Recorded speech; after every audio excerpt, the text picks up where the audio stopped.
La question qui se pose à nous aujourd'hui, c'est quel est le plan de Dieu dans une relation saine? Vous voyez que chaque fois, j'utilise le mot relation saine. Parce que toutes les relations du monde ne sont pas nécessairement des relations que Dieu veut. Et quand tu es dans une relation que Dieu n'a pas permis, ce n'est pas une relation saine. Quand la nuit, pendant que tout le monde dort, toi et ton cousin, vous couchez ensemble, ce n'est pas une relation saine. Quand tout le monde dort, tu entres dans la chambre de la bonne, ce n'est pas une relation saine. Quand vous multipliez plus de temps en dehors des heures de service avec votre secrétaire, aller ça et là, gauche à droite et dire qu'il n'y a rien, ce n'est pas une relation saine. Quand une femme mariée, lorsqu'elle a un problème chez elle, c'est toi qui l'appelles pour le consoler. Ce n'est pas une relation saine. Quel que soit le beau nom que tu vas donner à ça, ce n'est pas une relation saine et ça va te coûter cher. Mais quand nous sommes dans une relation saine, comment Dieu voit une relation saine? Qu'est-ce qu'il a comme plan dans une relation saine? Premièrement, révéler la personne de Dieu. Quand nous sommes en relation, le but de Dieu, c'est que chacun de nous soit une image, un moyen, un signe pour révéler qui il est. Écoutez-moi bien, si vous voulez vivre dans vos relations qu'avec les gens qui sont exactement comme vous manquez de découvrir ce que Dieu est et que vous n'avez pas encore découvert dans votre vie. Je vais expliquer ça. Jusqu'ici, Dieu s'est révélé à vous. Mais la prochaine dimension de sa révélation, d'autres détails de sa révélation que tu ne connais pas, viennent dans les personnes avec qui tu es en relation. Dieu met les êtres humains en relation pour que chacun de nous soit une image qui représente sa personne. À toi seul, tu ne représentes pas tous les attributs de Dieu. D'autres personnes que tu rencontres au travail, à l'école, tes enfants, tes parents, ils ont quelque chose de Dieu que Dieu aimerait révéler et il veut le présenter à travers cette relation. Chacun de nous reflète pour l'autre l'image claire que Dieu veut nous révéler. Vous savez, il y a des gens, vous êtes dans la relation avec eux, vous dites toujours, mais vraiment, vraiment, lui, non. Quand toi tu dis, il y a des gens qui vous énervent, vous avez envie d'arrêter la relation. Mais en réalité, ils ne vous énervent pas parce qu'ils sont mauvais. Ils vous énervent parce qu'ils touchent à la petite chose que Dieu veut que vous arrêtiez.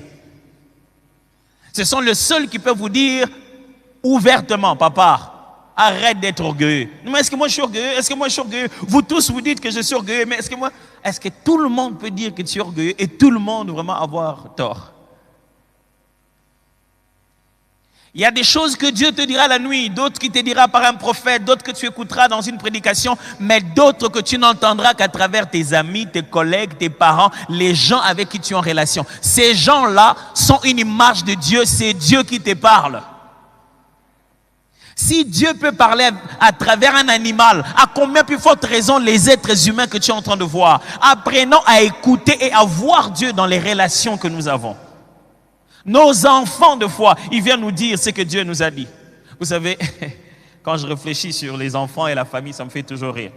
Quand vous regardez la famille, quand vous regardez ce que nous sommes, les enfants, la Bible les appelle un héritage. Les fils sont un héritage du Seigneur. Quand j'étais en train d'étudier ces textes, j'étais très ébloui. C'est comme si Dieu disait, voilà, ce qu'on appelle un héritage, c'est ce que j'ai eu moi-même avant. Je te le donne maintenant. C'est à ton tour. Qu'est-ce que Dieu a eu avant pour qu'il nous le donne comme en son tour? Je crois que c'est la paternité. Les enfants sont l'héritage paternel. Dieu te donne des enfants spirituels, tes cousines, mais des gens encadrés avec un seul objectif. Il te dit, moi je suis papa. Je suis père. Maintenant, essaie un peu de devenir père pour que tu vois qu'est-ce que ça veut dire. Du coup, tu commences à mieux comprendre Dieu. Je me rappelle le 15 août, le matin, je me prépare à sortir. C'est le jour où on a officiellement ouvert les frontières. Mon fils me suivait derrière avec ses petites blessures qu'il avait. Il me disait, Daddy, on a ouvert les frontières, est-ce qu'on peut voyager? D'abord, je me suis dit, qui lui a dit ça? Moi-même. Quelque part, pendant la journée, j'avais justifié ça comme ça. Il dit, papa, pourquoi on ne voyage pas? Pourquoi on ne va pas en vacances? J'ai dit, non, mais les frontières sont fermées. Il m'a dit, quand est-ce qu'on va ouvrir les frontières? Les 15. Moi, je pensais que j'ai parlé. Non, il se disait au fond de lui, je veux lui rappeler ses promesses. C'est ce que nous faisons tout le temps. Tous les jeudis. Seigneur, c'est toi qui m'avais dit. J'étais là, je ne savais pas quoi dire. J'ai dit, oui, on a ouvert les frontières, papa, mais pas les poches. Ce n'est pas la même chose.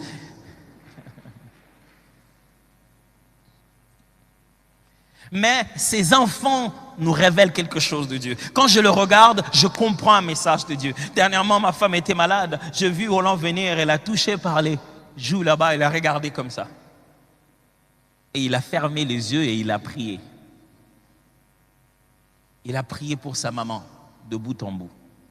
Ce ne sont pas parce que ce sont des enfants, ce n'est pas parce qu'ils sont plus petits qu'ils ne peuvent pas être l'instrument de Dieu et l'image par laquelle Dieu veut te corriger ou te rappeler quelque chose. Dans toutes tes relations, pose-toi toujours la question, qu'est-ce que Dieu veut m'enseigner à travers cette personne? Veut-il m'enseigner de la patience? Veut-il m'enseigner de la longanimité? Veut-il m'enseigner quelque chose? Les gens qui sont autour de toi sont un enseignement de Dieu. Deuxièmement, pour mûrir le caractère. Pour mûrir les caractères. Quand Dieu nous met dans des relations, c'est parce qu'il veut développer bien notre caractère. Il veut nous rendre mûrs et matures. Souvenez-vous, mes frères, nous n'entrerons pas au ciel parce que nous avons obtenu. Nous entrerons au ciel parce que nous sommes devenus. La foi chrétienne n'est pas une foi d'acquisition, mais une foi de transformation. Jésus ne viendra pas nous chercher parce qu'on a eu toutes les bénédictions. Jésus viendra nous chercher parce que nous sommes devenus comme lui. On a atteint l'état d'homme fait à la stature parfaite de Jésus-Christ. Et pour nous faire devenir, Dieu nous met dans les relations.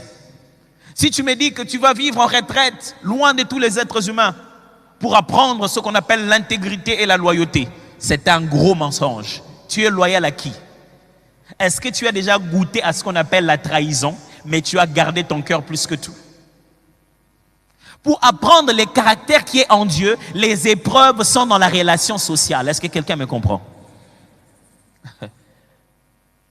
L'homme parfait maîtrise ses émotions et contrôle sa langue. Il a en lui les sentiments qui étaient en Christ. C'est comme ça que la Bible dit, Jacques chapitre 3, verset 2. Nous branchons tous de plusieurs manières. Si quelqu'un ne branche point en parole, c'est un homme parfait, capable de tenir tout son corps en bride. Il nous arrive de commettre des erreurs. Mais si tu vois quelqu'un qui sait maîtriser sa langue, c'est qu'il sait maîtriser tout son être. Le sens de nos relations, c'est pour que tu apprennes comment on parle, qu'est-ce qu'on dit, de quelle manière on les dit. C'est de l'égoïsme que de dire, moi je parle seulement comme ça. C'est-à-dire que tu t'en fous complètement de ce que tu peux faire comme, que ce que tu peux causer comme dégâts chez les autres. Si tu as une parole qui sort avec douleur, le pasteur Roland aime dire, celui qui est blessé, blesse. Si tu sors des paroles avec douleur parce que tu es blessé, sache que ça va te faire blesser. Et tu n'auras de joie que quand l'autre se sent mal. Et ça, ce n'est pas chrétien. Non, l'obélé, je veux lui parler. Non, l'obélé, il faut yokango. Qu'est-ce qu'il va sentir? Qu'est-ce qu'il va entendre? Si tu lui fais sentir comment tu avais mal, ça s'appelle de la vengeance. Et ce n'est pas chrétien. C'est à l'Éternel qu'appartient la vengeance. Mais si tu es dans aucune relation, ne crois pas que tu es un homme parfait. Ne crois pas que tu grandis à force d'avoir personne autour de toi. Et moi, pasteur, moi je n'aime pas avoir des amis, je n'aime pas... Si tu n'aimes pas être entouré, si tu n'aimes pas avoir des relations, tu n'es pas en train de grandir. C'est pourquoi on est surpris. Quelqu'un qui allait au boulot, qui a grandi, qui a fait des grands diplômes, il est entré dans une relation. Ça fait à peine 6 mois qu'il est dans les mariages. Il commence à vouloir parler des divorces. Non, pasteur, moi je ne saurais pas. Vraiment, cette femme me contrôle. C'est ça une relation. Tu n'avais pas grandi. Les mariages, c'est pour des personnes qui ont grandi, qui ont bâti les caractères. Les mariages, ce n'est pas pour répondre sur Facebook. Le plus beau mariage, c'est pas le plus bel événement. C'est celui qui dure et qui reste ensemble. En entrant ici, je voyais le docteur Ilunga et sa femme. Je le regardais en train de se tenir et entrer. J'ai dit, ça fait 30 ans que vous vous tenez toujours comme ça. Le dimanche passé, on a dit qu'ils ont 30 ans de mariage. Ça fait 30 ans qu'ils se tiennent comme ça. C'est pas parce qu'ils se sont pas battus, c'est pas parce qu'ils n'ont pas eu de problèmes, c'est pas parce qu'il n'y a pas eu d'incompréhension, c'est pas parce qu'ils se sont pas pardonnés, c'est parce qu'ils ont grandi suffisamment pour rester avec quelqu'un sur le même lit pendant qu'on est fâché sans le tuer.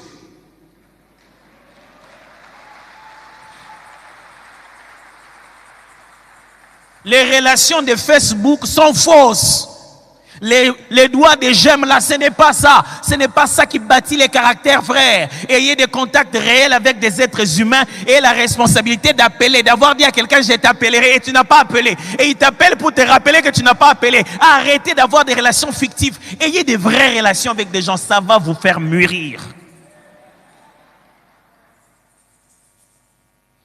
Parents, ne gardez pas les enfants à la maison comme si vous appartenez. Laissez-leur avoir des relations.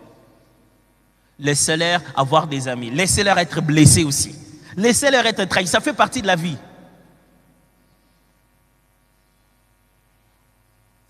Troisièmement, apprécier la différence.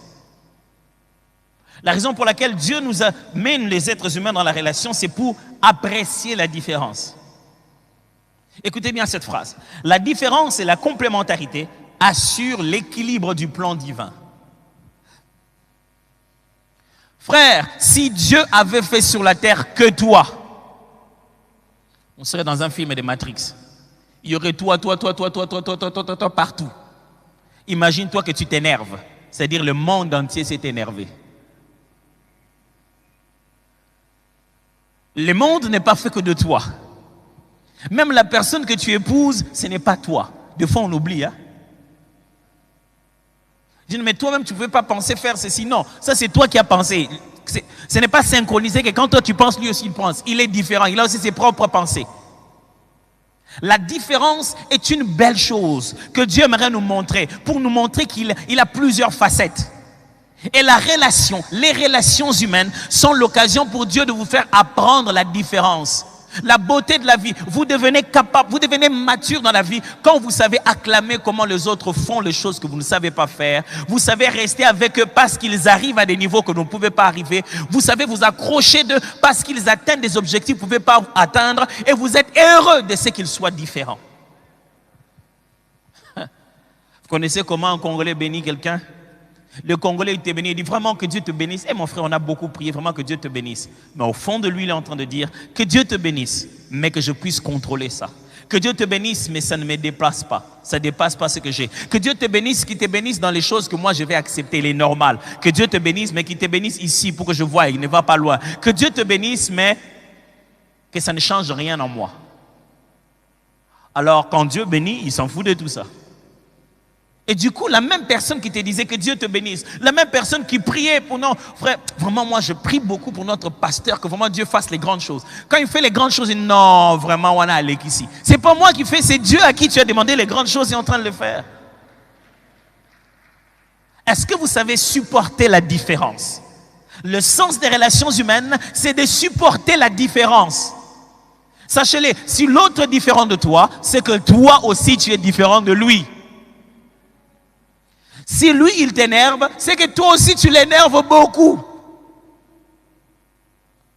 Si toi, tu as envie de gifler, sache que lui aussi, il a envie de gifler. Mais les relations humaines, Dieu les a placées pour que nous puissions apprécier la différence. Numéro combien maintenant? 4. Reproduire la race. Reproduire la race. La raison pour laquelle Dieu met les êtres humains ensemble, c'est pour reproduire la race. Ça signifie quoi? Dieu veut que chaque relation saine devienne le lieu de naissance de nouvelles relations. Dieu met des personnes ensemble.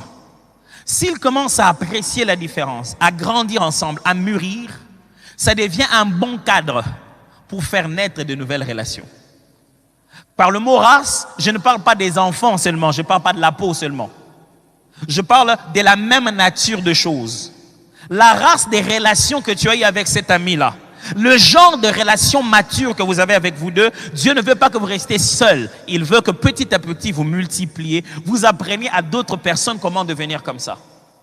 C'est vrai que l'exemple facile, c'est le fait que Dieu met deux personnes, ils se marient. Les enfants naissent dans cette relation-là. Ils prennent en charge des enfants, ils adoptent des enfants. C'est pour que cette relation saine puisse commencer à être les cadres par lesquels on multiplie la race. Dieu veut que ça soit de la même qualité qui se perpétue. Il regarde la qualité de votre relation, il veut la reproduire plusieurs fois. Les relations sont donc le cadre où Dieu vient s'aimer quelque chose pour que ça puisse se reproduire. Vous savez, le Fils de Dieu n'avait pas besoin d'un père qui ne l'a même pas conçu. Jésus aurait pu se débarrasser de Joseph. En fin de compte, il n'y avait que la Vierge qui devait être enceinte. On n'avait pas besoin d'un monsieur. Dans le plan, l'égard, il était pour rien. Mais Christ ne peut pas naître dans une relation déséquilibrée. Il doit naître dans un couple et bénéficier de tout l'amour d'un père et d'une mère. Et c'est dans ce cadre-là que Dieu reproduit la race. Il faut que ça soit dans un cadre de relation. C'est dans la relation que Dieu reproduit la race. J'ai une question à vous poser. Quand vous regardez vos enfants, ils sont quelle race? Quel genre de race? Et des fois, j'arrive chez moi à la maison, les enfants, ça crie en tout le monde. Dès que j'arrive, daddy, tout le monde vient, chacun commence à raconter son histoire. Tu sais, il y en a une autre qui raconte lentement. Je dois demander à tout le monde, attendez, on finit d'abord. Et puis, puisque vous concentrez sur lui, tu sais, t'as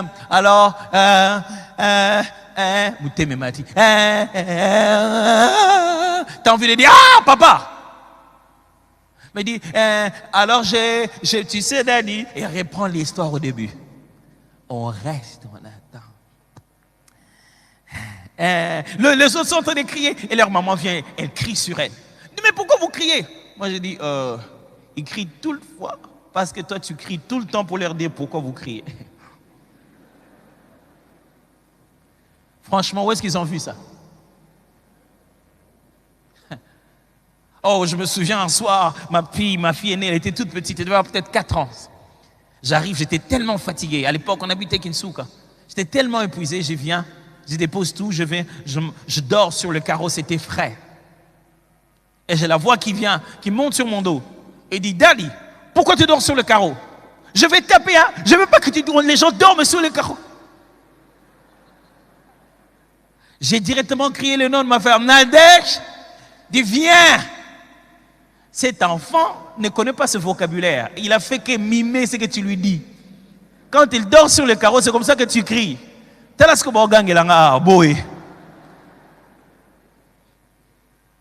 Les enfants nous corrigent. La race que nous reproduisons nous pousse à nous corriger. Des fois, tu te dis, pardon, ça vous est déjà arrivé?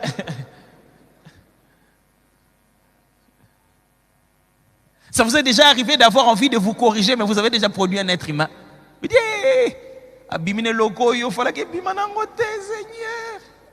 et tu commences à changer complètement parce que tu veux qu'il suive le bon exemple. Un jour, je vis ma femme être très dure avec l'aîné de la femme. J'ai dit, chérie, pourquoi tu es tout comme ça? Elle dit, non, je suis très dure parce qu'elle me rappelle moi-même. Combien de parents sont comme ça ici?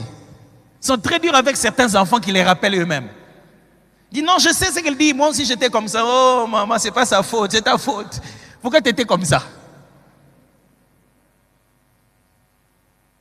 Les cadres de relations, c'est pour reproduire. Vous reproduisez quoi dans vos relations?